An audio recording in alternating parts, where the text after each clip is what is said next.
हमारे साथ में इस समय आबकारी मंत्री नितिन अग्रवाल जी हैं। नितिन जी, निकाय चुनाव का जो माहौल चल रहा है तो उसमें एक सवाल अतीक से जुड़ा। जिस तरह से अभी अतीक के बेटे का एनकाउंटर होता है, अतीक पर जिस तरह से कार्रवाई चल रही है, क्या लगता है निकाय चुनाव पर इसका किस तरह से असर देखने को मिलेगा? देखिए, किसी भी माफिया या गैंगस्टर पे कार्रवाई को चुनाव से नहीं जोड़ हम लोग नहीं जोड़ते हैं। ये तो लगातार सतत प्रक्रिया जो चल रही है, जो उत्तर प्रदेश की सरकार अपराधियों पे कार्रवाई कर रही है और तमाम ऐसे अपराधी जिनके खिलाफ कार्रवाई हुई है। और ये तो आप सभी जानते हैं कि जिस परिवार पे कार्रवाई हो रही है, एक बड़ा आपराधिक परिवार रहा है माफियाओं। उन्होंने उत्तर प्रदेश में एक बड़ी अपना सेटअप किया था। उसके खिलाफ माननीय मुख्यमंत्री जी का जो संकल्प है अपराधियों पे जीरो टॉलरेंस की नीति पे काम करना, उसी संकल्प के तहत हमारी सरकार काम कर रही है। इसको हम किसी भी चुनाव से नहीं जोड़ते हैं। बसपा ने अपने प्रत्याशियों की सूची जारी करना शुरू की है। लखनऊ में बात करें तो मुस्लिम मेयर पद प्रत्याशी, इसके अलावा कुछ और जगह पर भी। तो जिस तरह से दलित और अल्पसंख्यकों का एक गठजोड़ बनाने की चर्चाएं पहले थी, अब वो तो मूर्त रूप लेती दिख रही हैं बसपा की। नहीं, देखिए, हर पार्टी अपना सर्वे कराती है। उन्हें लगता है कि जो प्रत्याशी सबसे अच्छा चुनाव लड़ेगा उनके हिसाब से पार्टियां उनको टिकट देती है। बसपा ने किनको टिकट दिया है, हो सकता है उनके सर्वे के आधार पर, उनकी पार्टी के समीकरण के हिसाब से वो कैंडिडेट उनके लिए सबसे बेहतर कैंडिडेट हो। ये उनका विषय है। मैं समझता हूँ कि अगर नगर पालिकाओं के, नगर निगमों के चुनाव की बात करूँ तो मैं आपसे ये विश्वास के साथ कह सकता हूँ कि भारतीय जनता पार्टी इन चुनावों में बड़ी जीत हासिल करेगी।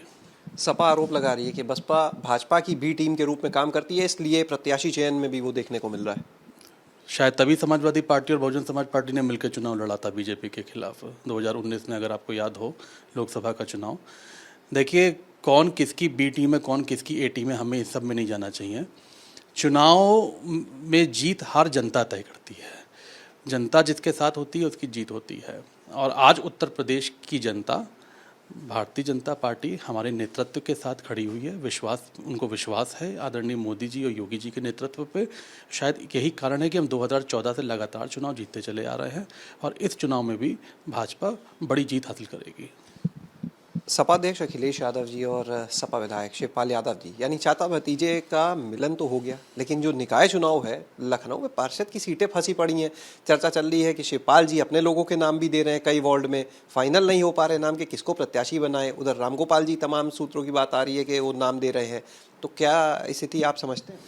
देखिए, ये उनका इंटरनल विषय है कि उनको किसे चुनाव लड़ाना है, कौन किसकी लिस्ट आ रही है, ये उनको तय करना है, उनका विषय है। मैं इस पे बहुत टिप्पणी नहीं करना चाहता। चाचा भतीजे के मिलन का चुनाव में फायदा होगा या पार्टी को नुकसान ना हो जाए कहीं आपस में मतभेद?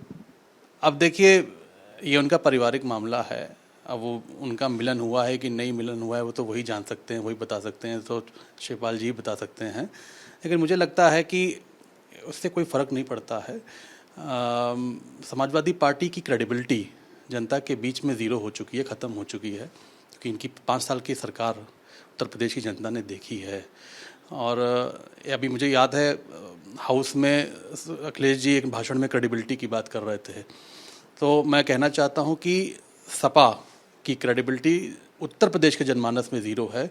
और चाहे कोई कितना भी किसके भी मिलन कर ले, समाजवादी पार्टी उत्तर प्रदेश में समाप्तवादी पार्टी बन गई है। एक आखिरी सवाल, प्रदेश में कई ऐसे वार्ड और कई ऐसी सीटें हैं जहां पर चर्चा है कि भाजपा के भी जो मंत्री हैं और संगठन के लोग हैं, उनमें आपस में सहमति नहीं बन पा रही है, एक खींचतान की स्थिति है, कई सांसद विधायक के बीच में, कई सांसद और मंत्री के बीच में। तो कैसे निपटेंगे इन स्थितियों से? नहीं, ऐसा कोई विवाद नहीं है। देखिए, हम लोग का एक प्रोसेस है।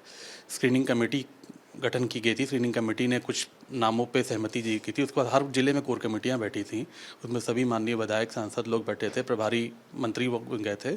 उस कोर कमेटी से जो संभावित नाम, जो समन्वय स्थापित करके जो नाम ऊपर आए थे, तो ऊपर उन्हीं नामों पे चर्चा हुई है। ये एक प्रोसेस हमारी पार्टी का है और मैं समझता हूँ कि कोई ऐसा विवाद नहीं है, कहीं भी ऐसा कोई विवाद नहीं है। हाँ, लोग अपनी राय ज़रूर रख रहे हैं, लेकिन किसी भी तरीके की किसी भी सीट पर कोई ऐसा विवाद नहीं है भारतीय जनता पार्टी में। बहुत बहुत शुक्रिया बात करने के लिए। तो ये थे हमारे साथ में नितिन अग्रवाल जी। इनका साफ तौर पर कहना है कि समाजवादी पार्टी अब समाप्तवादी पार्टी बन रही है और इसी वजह से उसकी जो छवि है वो सबके सामने है। वो चाहे किसी को प्रत्याशी बनाए, कोई फायदा नहीं, चाहे जो भी समीकरण बैठा ले। जहां तक बात है भाजपा की, तो उन्होंने कहा कि किसी तरह की कोई समस्या नहीं है, आपस में समन्वय अच्छा है और उसके आधार पर जो एक कमेटी बनी है, वो कमेटी जिन नामों को फाइनल कर रही है उसी के आधार पर आगे नाम जारी किए जाएंगे। कैमरा सहयोगी जितेंद्र के साथ शैलेश अरोरा, एबीपी गंगा, लखनऊ।